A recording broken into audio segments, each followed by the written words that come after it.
Hi Pathfinders, you're most welcome to the officially Rebellious podcast. I'm your host Babs, and I'm very happy that I am recording this episode. It has been a while, it has been such a while, and I apologize for being quiet, but I'm back now. I recently decided that I wouldn't put pressure on myself to make episodes on a weekly basis. I'm mostly inclined to, when I feel the urge to talk about something, I think that's when I would mostly give value. So that's my recent approach. And that's exactly what happened. I got a thought yesterday. I was talking with a friend, and myself and this friend have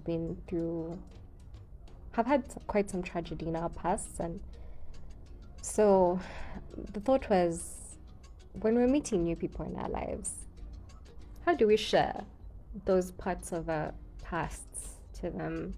Should we tell them immediately? Should we tell them after some time? Should we then tell them at all? It's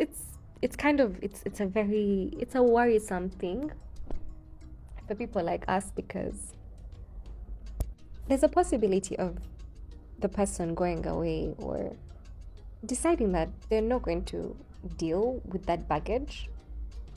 And honestly, I don't think they're wrong. If somebody told me that I'm really sorry, like, you're a great person, but I just can't handle the baggage. I can't handle your baggage. It's just not for me. It's not my portion. I don't have the emotional capacity to support you in that, because it's so heavy for me. It might actually affect me more than you. If somebody told me that, I would not be angry. I would not be like, I'd actually be like, you know what, you have a point. You have a point. Thank you for telling me. And it's okay, whether it's a friend, whether it's a potential partner, whatever.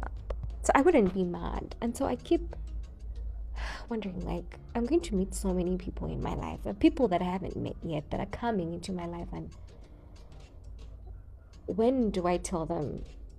Should I tell them? How do I tell them? How do I say it without making them feel some type of way, like they have to carry it? And personally, I don't need somebody to carry this baggage for me, because that's such a huge responsibility to put on a person. It's so huge. I don't need someone to carry my baggage. I just need support. And there's so many ways you can, give somebody support, like somebody that has a tragic past or very dark past. And how do you even go about somebody with such a dark past? It's a tricky thing. So yeah, that's a thought that came to my mind. And honestly, I don't even have any answers. I don't have any solutions. I don't know if it's a problem. I don't know if it's an issue, or just something that's just food for thought. But I just wanted to talk about it.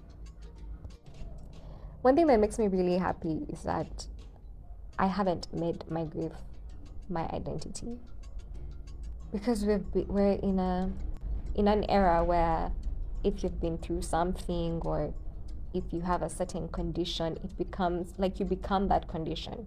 You become your grief. It becomes your whole identity. And I never wanted that, and I'm actually happy about it, because most times when people get to find out, they're like, I wouldn't have known that you experienced such tragedy in your life, because you're such a jolly person. You're very interesting. You're like, there's no way I would have known. And I honestly, it makes me feel happy. But then at the same time, it also makes me worry, because now that how does that affect our relationship? Are you going to walk on eggshells around me? Are you going to, I don't know, it just really worries me when people get to know that part of my life, because I'm worried about how they're going to react moving forward. It's something that I've never brought up. For most people that I've met recently, I've never really brought it up. Most people have found out by listening to my podcast. Actually, many people come to my inbox and they're like, Babs, wow, like, I'm so sorry. I just I just listened to your podcast. I did not know that this happened to you. Or for people that have my number and they see my statuses, sometimes when I have my grief attacks, I call them grief attacks, like how anyone can have like an attack, like maybe an asthma attack or whatever condition. Now for me, I have my grief attacks where I get really consumed by grief, by sadness, by I don't want to say depression, but it just feels really painful to be without my people. And so during most of my grief attacks, I like to post videos that I've edited about my family and stuff like that. And so for somebody that has just gotten my number and let's say they've watched that status, they're like, oh my god, I can't believe it. I can't, like, you lost your mom, your dad, your what? Like, they're so shocked and they're like, I'm so sorry, I did not know. And it's just so sweet, like the urgency in their tone, and they're like, they really want to be like, I want to hug you, I want to, I'm so sorry, like you like, if I were you, if I were in your place, I don't know what I would have done. And it's a very interesting interaction with people that just find out, when it comes to like potential partners. It's something that also worries me a lot, because most people search for partners that have grown up in steady homes, like they have both their parents. I've heard this, and this is no judgment at all, because personally I would definitely want to get married to someone who has grown up with both their parents. And it's like the kind of like the rule of thumb kind of thing, like you want someone from a steady family, kind of. I'm not saying that people from broken families or anything are not good partners or anything. That's not what I'm saying, please. But I'm saying on average, people would prefer to date people that have really good families in terms of structure. And so I do think about that, because I do not qualify. I don't qualify for that. Yeah, I don't qualify for that. So it makes me wonder, will that affect the process of finding a partner, like a life partner? I don't know. It's the worries that it's those are the thoughts that go through my mind, and I'm like, okay, is this going to affect me in a way, And then when it comes to dealing with, let's say, my grief attacks, or dealing with whatever that may trigger the past for me, how will these people react towards that? Because some people don't know what to do, depending on whatever tragedy or dark thing you experienced in your past. Some people just don't know what to do, and I do not blame them at all. It's a very valid reaction. And so in that fear of not knowing how the person will react, you prefer to experience whatever you're experiencing on your own, because you don't want to impose this on the person, like, hey, you really don't have to be a part of this. Like, I can handle my baggage, I can handle it on my own. You don't want to put the baggage on them. So it's a very tricky thing. Then the other thing is knowing that it's one of those things that you're going to have to explain every time you get somebody, every time you get to know someone new. It's something that you're going to have to explain, because it's out of this world. So you're going to get questions like, what happened? Are you okay? Are you, like, so many things. And having to go through that every single time. Now let's move away from my tragedy, but let's think of people with dark past, like, let's say, a survivor of a traumatic experience, like, let's say, survivor of fire, or a survivor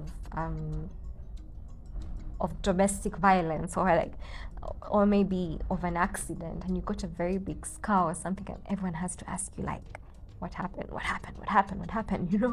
it does get a bit exhausting sometimes, having to explain to new people every single time. And it's really, I don't think this is a complaint on my end, it's just an observation. It's just me saying that, oh, this is what happens, like, people like me with dark past. And then the other thing is that, how do I explain to the person that this is always going to be a part of me? It's not who I am, but it's always going to be a part of me, because even when I'm 90 years old, I'm still going to cry about the loss of my mother, because it still feels like yesterday when it happened. It still feels like I was talking to my mother, to my father yesterday. So, and it has been many years. My mom died in 2010 and we're in 2026, but it's the wound still feels fresh, I must say. I've learned to cope. I've learned to grow in my grief, but it still feels the same way. So some people forget that it's going to be a recurring thing, like the grief attacks. It's going to be recurring, and so for whatever tragedy that somebody has been through, they might have these episodes, these depressive episodes, where it comes back. And how is that, whether a new friend, whether a new partner, or like, how are they going to react towards that? Those are the questions that go through my mind. This thought was in my mind, on my heart, for like so many hours, and I was like, you know what, maybe I need to do an episode and talk about this. And people have been through a lot. People have had really dark pasts, and God has helped